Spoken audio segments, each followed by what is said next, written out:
All right, so today we're going to be talking about Берегитесь автомобиля, Beware of the Car, a 1966 film by Eldar Riazanov. It's a wonderful film. I would really prefer it if you would take the time to watch this film before you actually get into this episode, because I don't really want to spoil it for you. And once you're done with that film, you can come back to this episode and listen to it to understand the details that you might not have caught and to get a more holistic understanding of what Soviet life in this period entailed.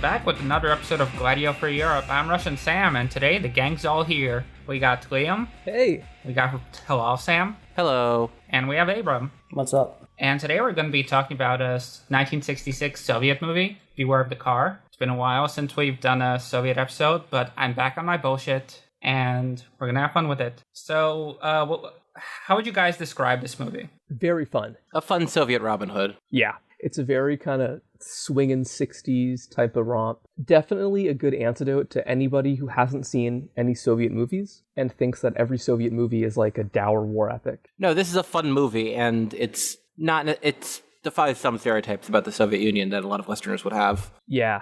I know we've all seen Mimino, that movie, and I think this is kind of in a similar tradition of how it portrays like the fun aspects of, civil society in the USSR. Yeah, it's a very simple story, very reminiscent of like American movies of that period. Definitely. Maybe not the 60s, but like the 50s. Definitely. Of just, kind of very simple story, very just like misunderstandings and hijinks and, just like regular Joes doing silly things. Car chases. Fun shit. Basically a parody of the film noir genre more generally. How much would Soviet audiences have known about that? They had American films. Like, you could just go to the theater and see an American film most of the time. Okay, exactly. Like, it wasn't like in Stalinist times when you had a total control of information. And we're going to talk more about access to Western goods in this movie. Oh, yeah, that plays a big role in here. I mean, even during Stalin times, you probably had access to like pulp novels, detective novels, which film noir movies are basically adaptations of pulp novels.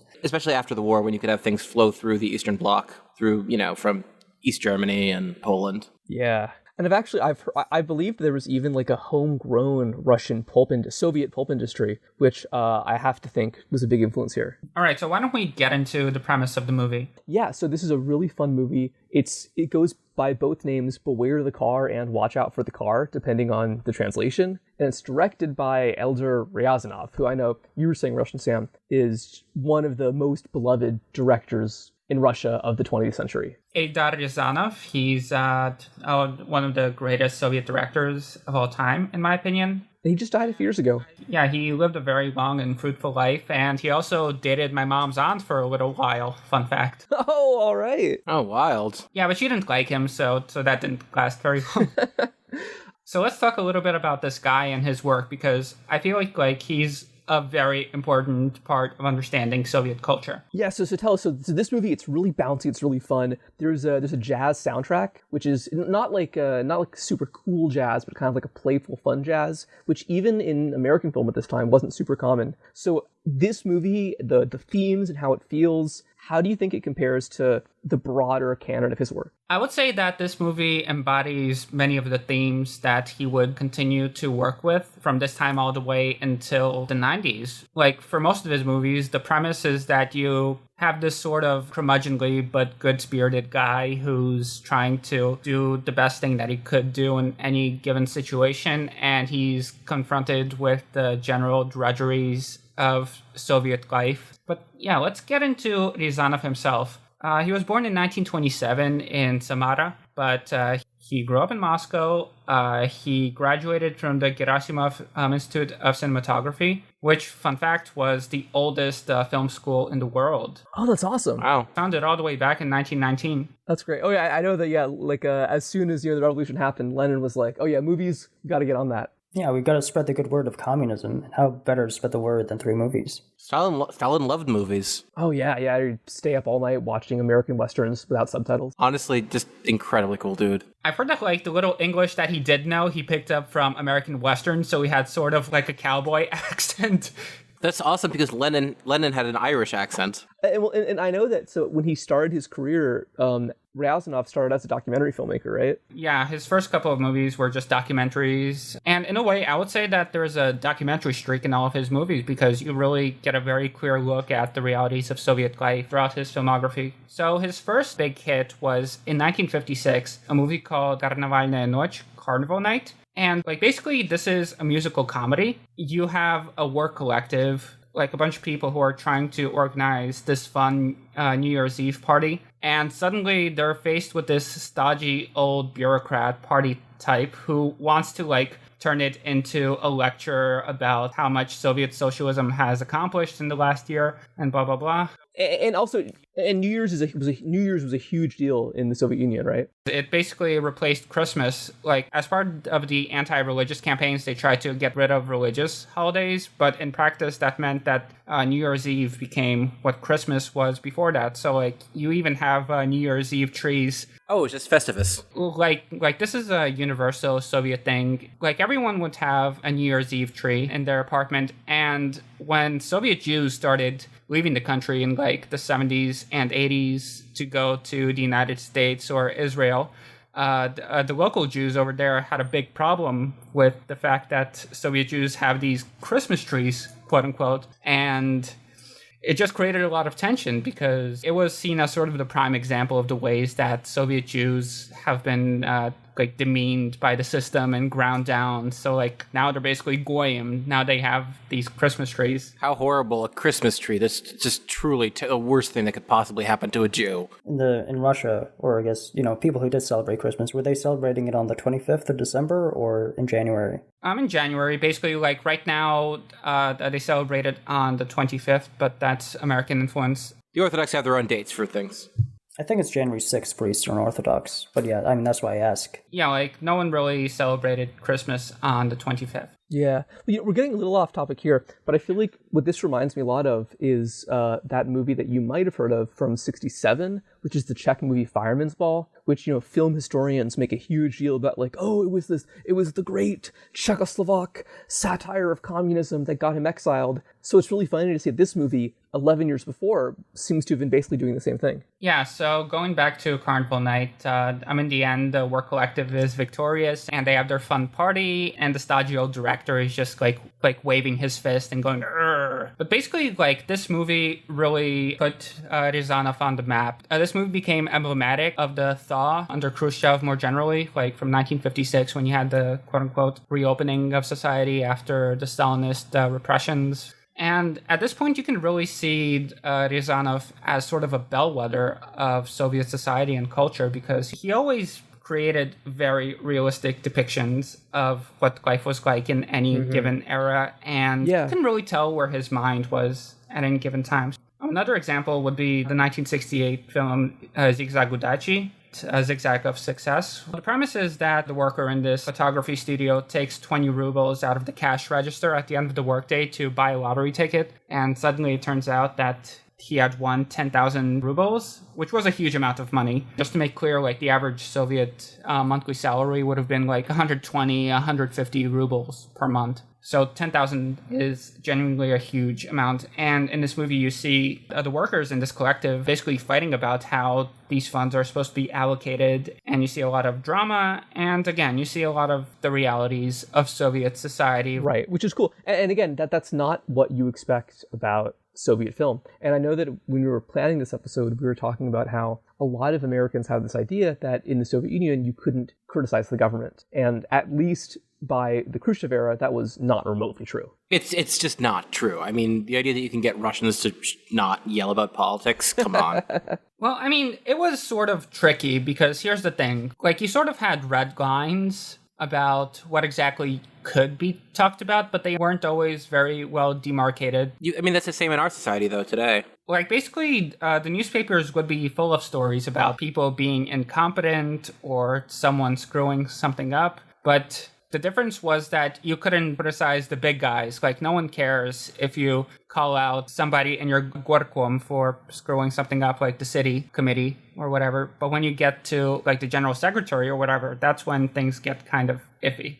Yeah, it's like how China is today. You can kind of complain about basically everybody except, like, the very higher-ups. And people do. Yeah, the joke I've heard about modern day China is that you can complain about the government all you want, you just can't do anything about it. Once you try to change things, that's when you get in trouble. Yeah, I mean, it's the same thing with Soviet Union, of course. I guess they were afraid that maybe complaints would actually result in something, but obviously they couldn't have. Yeah, and then you have a bunch of other great films, but the final one for this triplet, I would say, would be the 1979 film Garage. Again, a very slice-of-life film from Rязанов, as was his style. Very about regular people doing regular people things. Yes, exactly. And the premise in Garage is that a work collective learns that there are going to be 4 fewer parking spaces than they had anticipated. And so they hold a meeting to decide which people are to be excluded from those parking spaces. And one of the members of the collective, who is not among the excluded, but who feels that certain people were unfairly excluded and others were unfairly given spots, she locks the doors and refuses to let anybody leave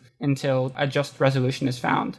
It's very typical of Rязанov films that a simple Soviet person goes up against a difficult system, but in the end, justice triumphs. Yeah, it's like 12 Angry Men, only lower stakes. And that's really like the general tone of Ryazanov's films. It's something that you're always going to find, except for some of his later editions, which I will not be getting into now due to time constraints, but rest assured, there will be episodes about more of his films. So let's talk about this one. I know that it seems like there's going to be some kind of shared themes that we can see in Beware of the Car. What happened in this one? Refresh my memory. All right, so the basic premise is you have this guy named Yuri Detechkin, and basically he's an insurance salesman by day and a car thief by night, and whenever he sells insurance to somebody who is a sketchy type, he marks down their license plate and notes where their car is, and In various ways that get more and more interesting and wild and, like,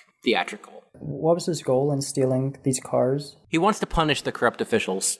Or not, sorry, corrupt officials. These corrupt people. We'll get to who they are later. Well, he wants to expose them more specifically. Expose, yes. In the first couple of times, he just wants to expose them, but then when he finds out that they weren't getting exposed for their shady bit tactics, he says, fuck it, I'm just stealing this and I'm just selling it. He sells it, and then he sells it, and then, very importantly, he donates the money to orphanages. He does not keep a penny for himself, and that's super important. Yeah, that's why, like we said, it's a Robin Hood story. And I know that his signature move is that he uses oil to pick locks, which I guess is really innovative. yeah, and then you have his foil, Maxim Podberezovikov, who is this sort of very, on the face of it, very typical sort of film noir detective style guy, except he's also kind of incompetent and doesn't see what's right in front of his face. Yeah. A lot of humor jumps from the fact that he doesn't yet realize that Yuri is the thief. And they're in close contact. Yeah, tell us,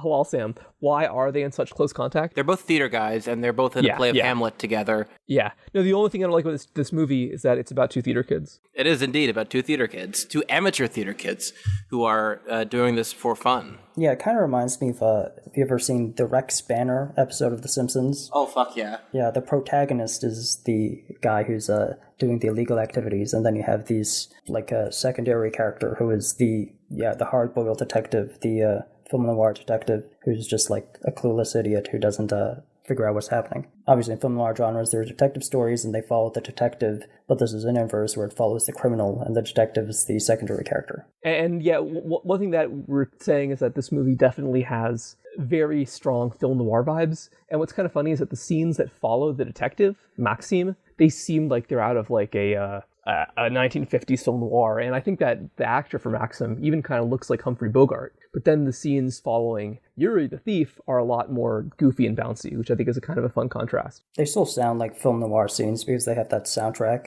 I mean, this is a jazzy soundtrack, but it's more of has more horn instruments. I feel like mostly in film noir genres when, like, you know, you have the cat burglar, like, sneaking through the house and stealing something. This is more of a, like, string-heavy instrumentation. Yeah.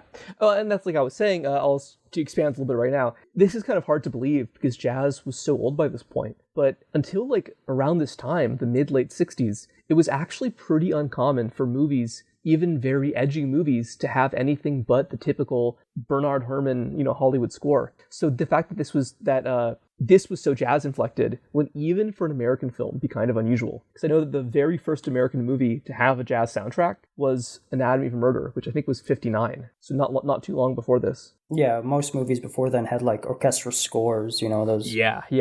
Another movie that is really similar to this one, in a few ways, but not every way, is Godard's famous Breathless.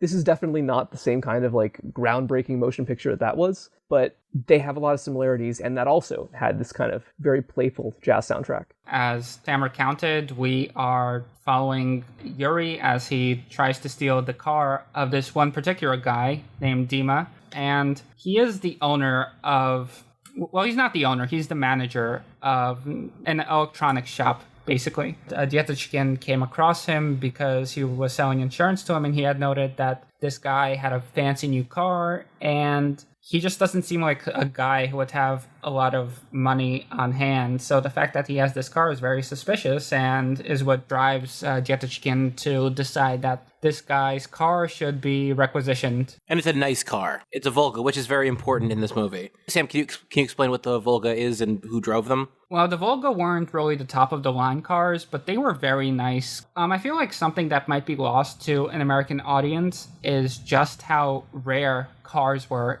in the Soviet Union. In the movie, there's a voiceover that comes up a couple times, and one of the voiceovers says, anyone without a car dreams of buying one. Anyone who's got a car dreams of selling it, but doesn't do it because once it's sold, you are left without a car. The idea of leaving 5,500 just like that in the street, ready with wheels, can poison even the happiest life. And yeah, it does in the movie, because the guy whose car gets stolen in the movie, he's constantly looking at it. So yeah, he's very paranoid about his car. And I'm sure that's like a very common thing at the time. But it wasn't like American car ownership at the time. Yeah, no, not at all. It was very exclusive. And in fact, the universal car ownership was something that Soviets looked to very aspirationally. Yeah, as the Soviet economy shifted towards consumer goods. Right, because weren't cars like the image of the Khrushchevite reforms? I would say it was more apartments, but yes, cars were a very big part of it. Yeah, Khrushchev is when you start getting those blocky apartments that everyone associates with Soviet home design. Getting one was a very long endeavor. First, you would have to collect the 5,000 to 8,000 rubles that you would need to buy the car, which by Soviet standards is a huge amount.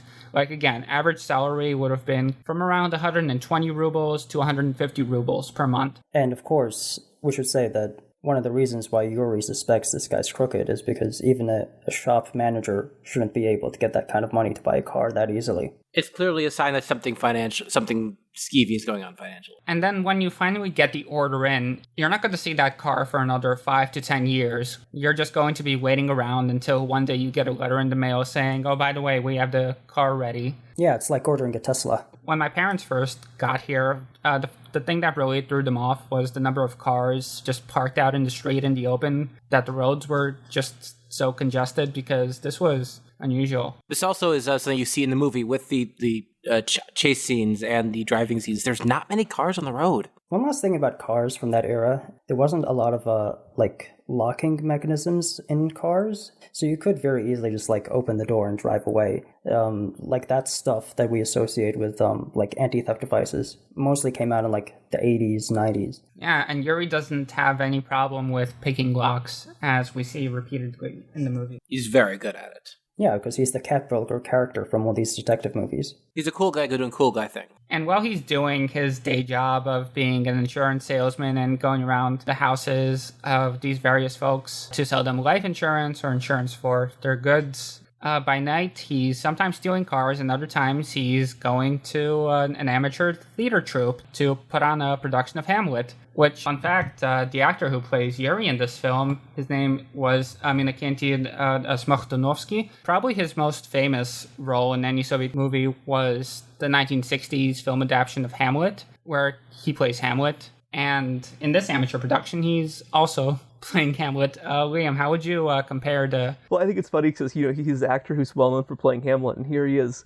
playing an amateur actor playing Hamlet. And I guess the biggest difference is that the sword fighting is much more graceful in the original 1964 Hamlet film. Yeah, they taught them how to fence and shit with that one, whereas in this one, yeah, because it's an amateur production, they're just kind of like flaving things around. And in the scene where Yuri first shows up to the amateur theater troupe, you have another very common element in Rizano films where the director is just giving this very long, winding speech about Soviet art. Yeah, so he's talking about how they're going to be performing, quote-unquote, our Hamlet, the very Soviet Hamlet. Yeah, I'm sure there was a lot of, not jealousy, but envy, I guess, at theater productions in the West, like in Europe and in Americas, and just how their adaptations are always seen as the iconic ones. So, this is our Hamlet. This is the Soviet Hamlet. We gotta put on a show, not just for the people in the audience, but for the people out there in the Western world and the capitalist world. They need to see what we can do.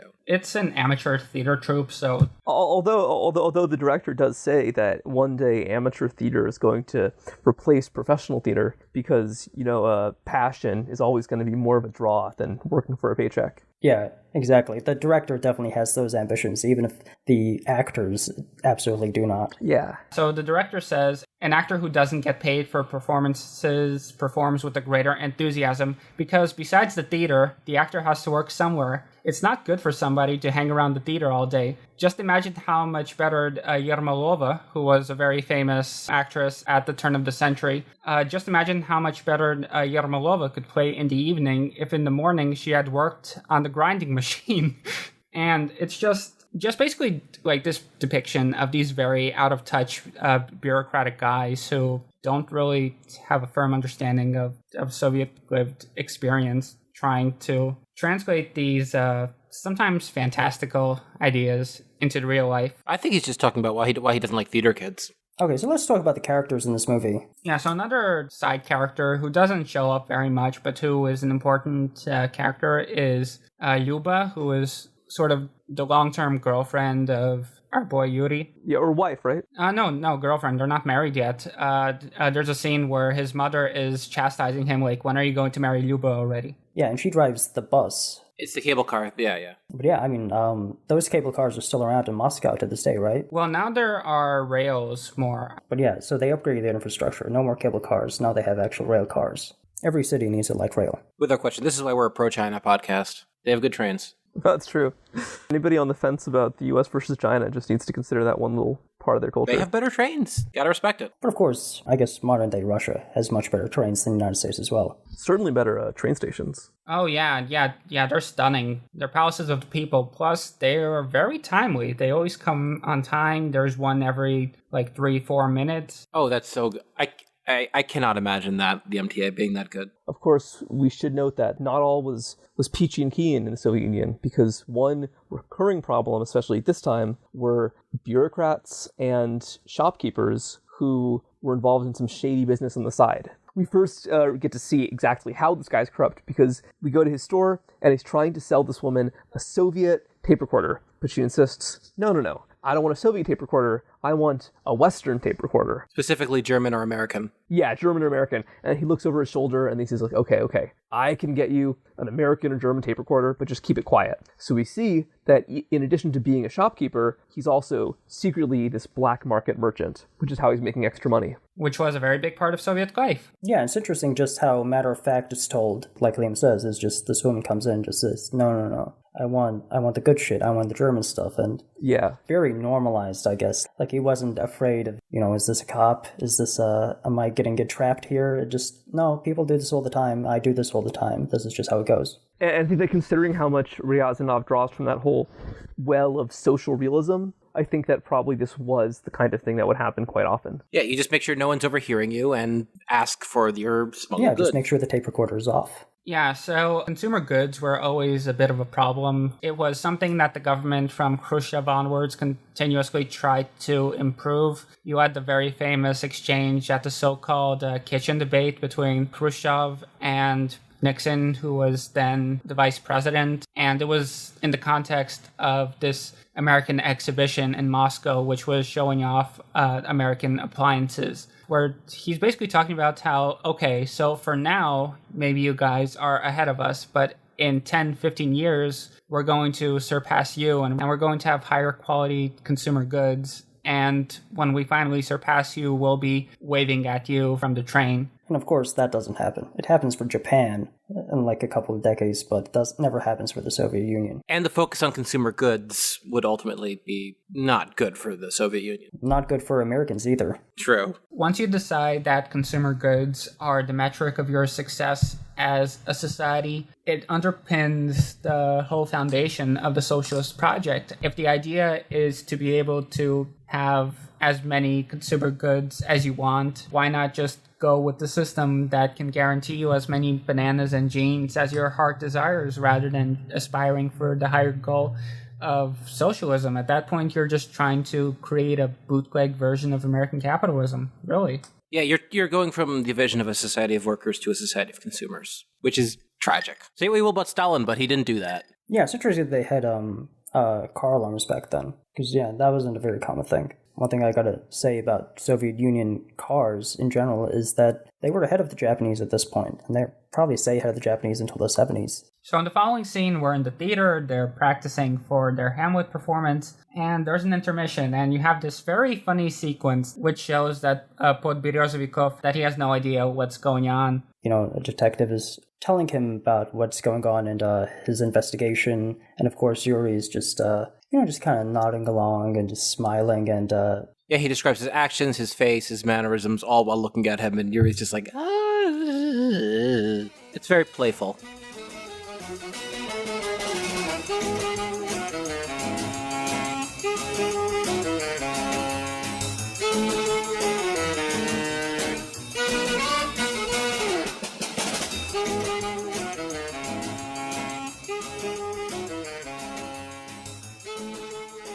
Basically, the entire point of the Soviet Union from a cultural standpoint was that we are the next stage in the great progression of human culture, and we are working to embody the ideals of these writers of years long past who have been superseded by these very superficial bourgeois cultural producers who are only in it for the money. Wherefore, the introduction of these great pieces of work to the proletarian peoples of the world. There was a fork in the road, and the West chose profit, and we chose art. So not only do they know about this Western art, they know it, and they are very much determined to produce something superior. Yeah. And that's why I think that this should take a step back. I think this movie kind of represents that, because it is this very fun, very lighthearted, crime comedy, but it also is a pretty insightful social critique at the base of it.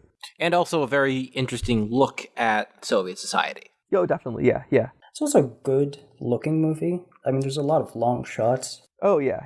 Long takes, and I mean, that was like a staple of all movies at the time, but, it's still well done. And even the dialogue scenes, they don't have, constant cuts. They're just, because they are coming out of that, theater tradition, so these actors, they don't have to cut every line. If you don't mind if I move a little bit faster through the story, there are two scenes we can talk about that I think really show how Ryazanov drew from Western filmmakers, which is that the first scene that I think is really interesting is the bear trap, which is this really suspenseful moment. A party is happening inside. Dima is at the party, and Yuri has just broken into the car, but something happens. While our hero is walking past a party and going to steal a car, the first thing he encounters inside, and when he tries to put his foot on the accelerator, is a trap, a bear trap. Yeah, placed there by the owner of the car, as an anti-theft device. In an attempt to catch the thief. Yeah. And we see him struggle with this thing. And not only that, we see him struggle with this as people are coming out of the party.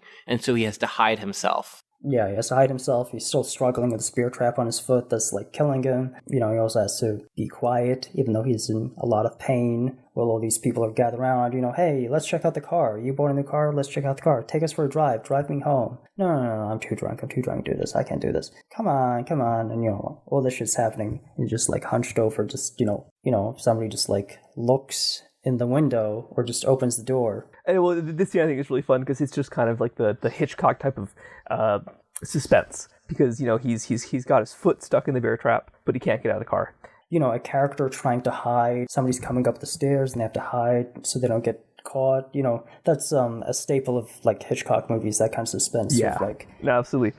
And then when eventually the crowd disperses and they're about to get in the car, what Yuri does is he holds the door shut so Dima can't open it. And then Dima tries and gets frustrated because he thinks the door is stuck. And then he says, "Oh well, I'm too drunk anyway. I'll just wait around a little bit before I drive," which allows Yuri to get away. And then Yuri slinks home with his hurt foot and gets home to his girlfriend. Yeah, he shows up at his girlfriend's apartment and he's just like crying to her. He's saying there are animal traps everywhere, and she thinks that he's speaking metaphorically, but no, he literally got his foot stuck in a bear trap. This leads us to a pretty funny scene. Pretty soon after this, we're back to our detective, the hard-boiled investigator Maxim, and he's meeting with Dima, who I guess he has some reason to believe that there was an attempt on his car again. But he says, "Oh, but I think maybe that bear trap might have done the trick." And then, as in the middle of the conversation, he gets a phone call from Yuri that says, "Oh, I can't make it to theater practice tonight because I hurt my leg." It's very Austin Powers-y. It really is, yeah. It's like even the evidence is flying right in this guy's face. Maxim, this brilliant detective, doesn't realize that his friend is actually the thief. At one point, he's talking to Yuri, and he says, in the last year in this neighborhood, there have been 4 car thefts. And Yuri quickly jumps in and says, actually, there were 3. And he goes, yes. I see you read the papers. Yeah. No, I think a lot of the humor in this movie, it's very situational, and a lot of it is derived from the fact that this guy who thinks he's a brilliant detective is unable to see what's right in front of his face. Which is something that definitely translates well in a movie that if you don't speak any Russian, which none of us do. Yeah, definitely. I think that situational comedy is basically universal, and I think it's also the funniest comedy. Yeah, that's why American sitcoms, which rely on situational comedy like heavily, that's why they get sold all over the world, and like Friends or Seinfeld. This is why Friends is like one of the biggest show in China. I think that Seinfeld is situational, but it's that it's so specific that maybe it's like you said, when it gets bogged down in the wordplay, then those are the situations that aren't as easy to market. And also a lot of irony and, yeah. Seinfeld's a weird one. Famously hard to translate. The other scene that I think is also really clearly inspired by like the American film tradition is the chase scene, which is pretty well done. Oh, the chase scene is so good. Yeah. Oh, absolutely. And what do they say when it starts? The narrator says something like, "Oh, it can't be a detective story without a chase scene." It's very like silent movie-esque, like Buster Keaton, that kind of influence. Yeah, the same type of like genuinely impressive stunts with like cars going underneath like high trucks and swerving between cars. It also gives us a good view of the Soviet road system, or at least the road outside Moscow. Yeah, also like aerial shots, which is very impressive. I'm not sure if those aerial shots were the actual roads or just like a miniature. No, but still, I agree. Yeah, there must have been, because back then, before drones, and I would guess before helicopters were common in film, they probably would have had to build this enormous crane to get that. What I thought was also cool was that, so this movie's 66, and this kind of a chase scene, even though it's not super like ambitious or realistic, it's still before really any like American chase scene that we can think of. Like the big movies in the US that supposedly invented the chase scene are Bullet 68 and The French Connection 71. But this is years before all of those. This one's more cartoony though. That's, yeah, like you said, Buster Keaton. Very cartoony, very fun and whimsical. Like truck drives by, they drive underneath the truck. He's on like the side of the road, like hiding in the bank. Yeah. And then they're driving past the school zone, and then you can only go 20 kilometers per hour, so he slows down his car. And so does the policeman. Very cartoony. And then immediately they go back to it. It's great. But yeah, you say these roads weren't typical of the Soviet like landscape. Okay, I was in Russia in 2017, and I was going from Pskov, which is like a medium-sized city, to St. Petersburg, which is like the second biggest city in the country. Like the majority of the way there, the entire road is just one lane going north and one lane going south. Where are we going to St. Petersburg from? From Pskov. It's a very nice city if you're like going to Russia and you want to stop somewhere that isn't a major city. It has a very nice art museum.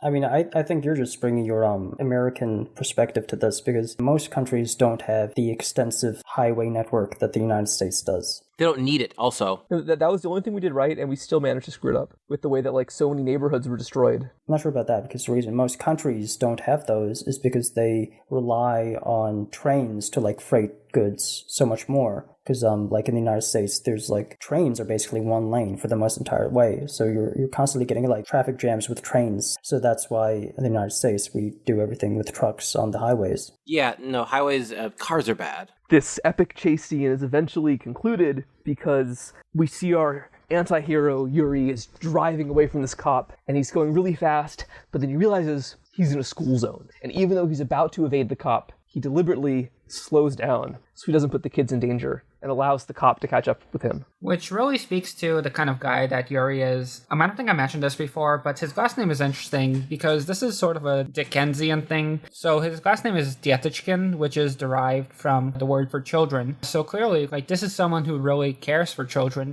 Was he an orphan in the movie? I assumed like his father died, maybe the war or something. Yeah, it's implied that his father died in the war and that his mother had to raise him alone. Yeah, so what Yuri's been doing, as it turns out, is that once he sells the car to various shady people, he takes all of this money, which again, 5,000 rubles is a huge amount of money in the Soviet Union, and he donates it to orphanages. He's a mensch. Yeah, he's a total mensch. He's a Soviet Robin Hood. Once he's finally found out, he mentions that originally he was just returning the car to the police with notices saying that the owner of this car is a crook. But of course, the car would be returned to the owner. So after doing that fruitlessly for the first 2 times, he decides that he's going to sell the car to other shady people and donate the proceeds to orphanages because he just loves those kids, and he really wants to live up to the ideals of the Soviet system. These are not corrupt party people that he's stealing from. So one of the red lines of this film, I'm guessing, is that they didn't want the corruption to be portrayed as coming from the party. They wanted it to be rather these petty bourgeois managers who just want to live the good life. In fact, there's this really great quote from Dima. In a previous scene, he's just driving up to the dacha, very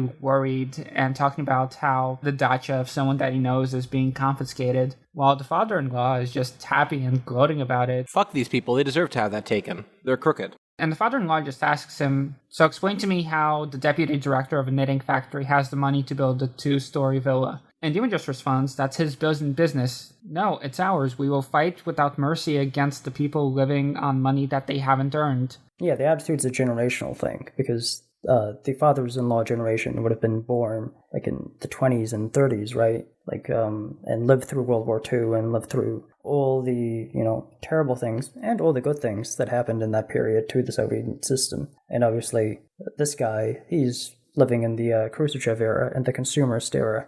And he has a completely different outlook on like how people should conduct themselves in this country. But to go back to the aspect of like the kinds of people who are stealing, who are being corrupt in this scenario, we don't actually see a party member stealing. It's more that the party can't do anything about it, or like isn't strong enough, and they should not. This is all coming from the party. Yeah, like I'm guessing this was one of the red lines that the studio told Rizanov not to cross, because essentially in real life, like all of these managers of stores would have been party members. This gets at why I felt this is a very similar to a Western movie. They were just speaking English. I could see this being American. Even though we see like the day-to-day activities of Soviet citizens, the day-to-day activities feel very reminiscent of what people were doing in the Western world, because there is no Soviet apparatus that's being referenced to constantly. You have an insurance salesman, and you have like a police detective, and you have a guy who runs a shop, and those are your main characters, and it's nothing about the grand state of the country. It's more the idea that we have these bad apples who are preventing our advancement to a more socialist society because they're embezzling goods. And while this is true to a certain extent, it doesn't really factor in the extent of the rot within the party itself. Yeah, I should say the shopkeeper isn't portrayed as like a villainous character. I mean, there's another person who gets their car stolen who is portrayed as that, the barkeeper or bar owner or whatever. But, the shopkeeper, the guy who's, for the most of the story, it's about him and his car. He's not like a villainous guy. He's just like a guy trying to like make a buck. Like he's just kind of like, the portrayal of him in the movie is basically saying like, look, these are just regular guys. Even if they're corrupt and they're crooked and they're selling contraband behind the scenes, they're people like you and me. And in fact, we do see Rizanov passing a moral judgment towards the end of the movie when Dietachkin is on trial. Dima is, of course, a witness at the trial, and he's giving testimony. And he's saying, this guy hasn't endangered the most sacred thing we have, our Constitution. It states that every man has a right to private property. It must be protected by law. Every man has the right to a car, a dacha, books, money. Comrades, money hasn't been abolished yet, from each according to his ability, to each remunerated in cash for their labor. I thought that was a really cool moment because it really shows, straight from the horse's mouth, the way that Marxian theory was understood by essentially regular people in this society. We haven't abolished money yet. Yeah, exactly. So that was really interesting. This is something we talked about in our Letov episode of communism's coming, just give it another few years. So he's just interpreting that as okay, I'm not at communism yet, so I can make money right now. And I bet that under the Khrushchev period, there probably were some people who still believed that. Oh, absolutely. Well, yeah, I mean, the guy's father-in-law, of course, believed in it. Yeah.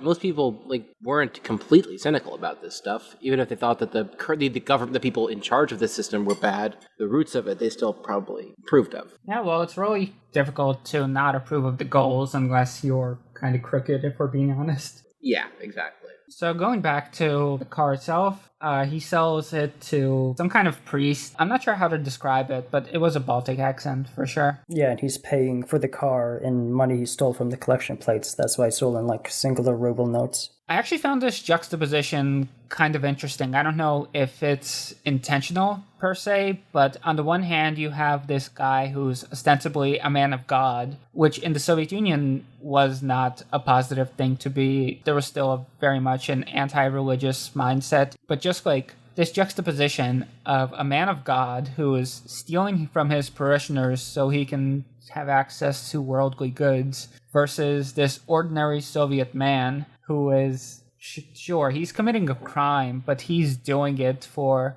an almost saintly reason, you could say. We haven't mentioned him yet. There's the bar owner who gets his car stolen, and he's the first person who gets his car stolen in the very beginning. What was his deal? What was the shady thing he was doing? All right, so what happens is once Podberyozovikov finally realizes that Dietachkin is the guy who had been stealing cars, yeah, he goes out, and they go out together afterwards to a bar. And as it turns out, the manager of the bar that they are currently sitting in is one of the victims. And once he notices that Podberyozovikov is in the bar, he assumes that he's there on investigative business to find out what happened to his car, so he suddenly gives him an upgrade to better beer, because this was another long-running reality in the Soviet Union where restaurant managers were also stereotyped as these very shifty types who would skimp on the good supplies. Water down your drinks and stuff.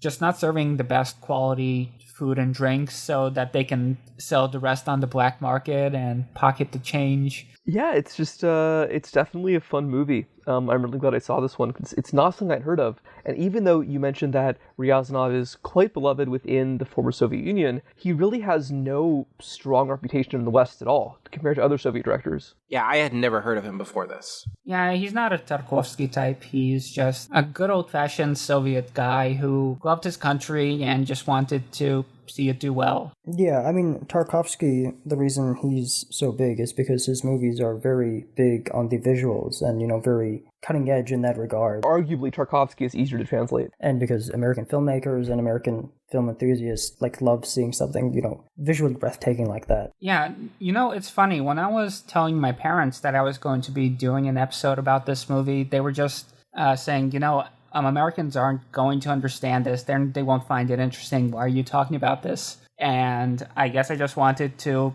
share with a broader audience this really great piece of art that shows very truthfully what Soviet life was and like. And misproves a lot of our Western notions of what Soviet life is. I mean, if this was shown to American audiences in the 1960s, I think a lot of the paranoia about the Soviet Union would have eased up a little. Well, I imagine that this movie did make it to American theaters. Granted, it wouldn't have been super wide releases, but the Soviet Union was a cultural powerhouse in itself. Like, its movies were regularly shown at film festivals, and they regularly won awards. Especially in Europe, right? Let's talk about the trial scene at the very end. Yeah, there's testimony from Dima, there's testimony from the bar manager, and then but Berezovicov is the final one to speak aside from Yuri, and he's just talking about what a great guy this is, and that although he violated the law, he did so with the noblest of intentions.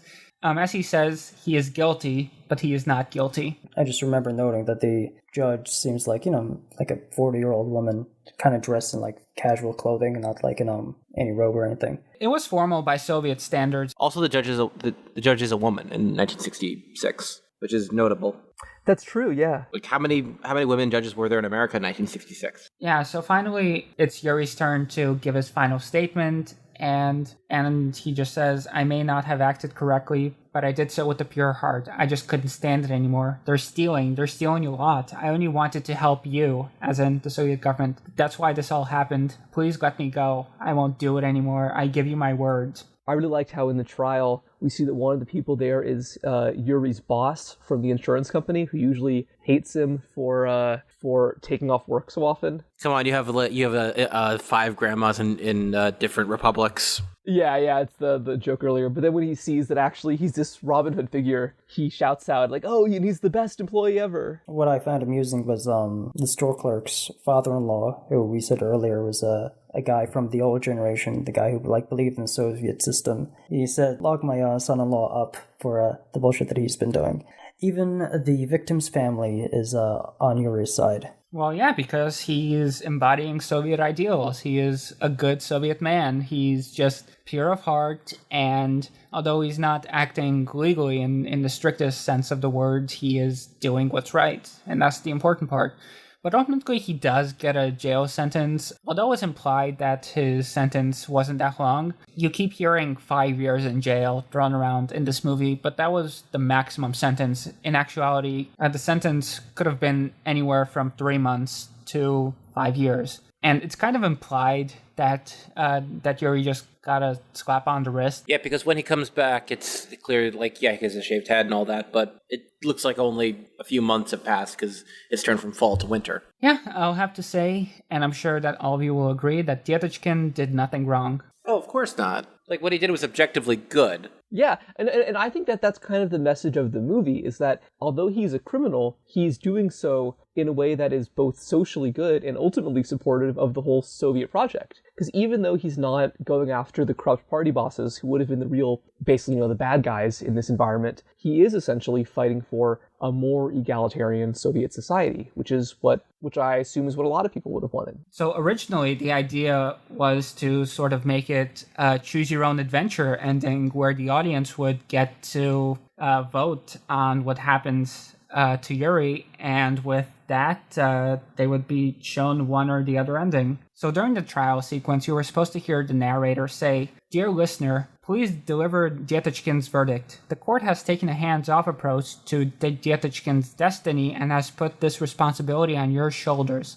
Like the vast majority of the population, you are not familiar with the criminal code, and so it will be easier for you to pass judgment. If you are kind, then you will lighten the load of your Yuri Ivanovich. But if you're stringent, then throw the book at Dietishkin and lock him up behind bars. In a word, dear listener, please decide his fate." And if I remember correctly, there was some heavy pressure on them to edit this script. Oh yeah, in the original script, Dietishkin was supposed to be a much more prolific thief. He was supposed to have stolen a lot more cars. He was supposed to have gotten into more adventures that maybe weren't as comical as the final product. But the studio, they liked the premise of the original film, but they wanted it to be rewritten because they felt that if Dietishkin was too badass, then it would inspire a wave of copycats who would start stealing cars to help the Soviet system to grow and to root out the corrupt faces. Which would have been a lot easier given the lack of anti-theft devices in most cars, I think.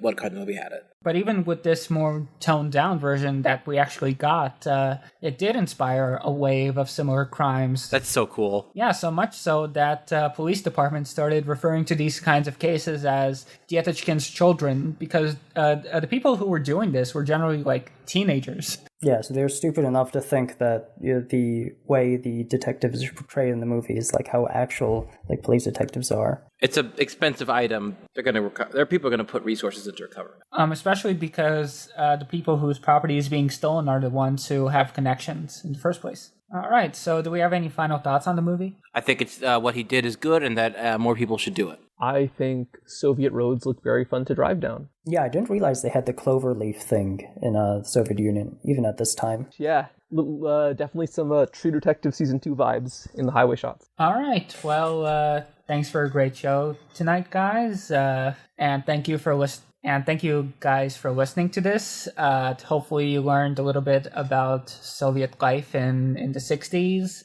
Yeah, thank you, Russian Sam, for telling us about this movie. This was fun. Yeah, that was good. This is Gladio for Europe. We're signing off and catch you on next week's episode.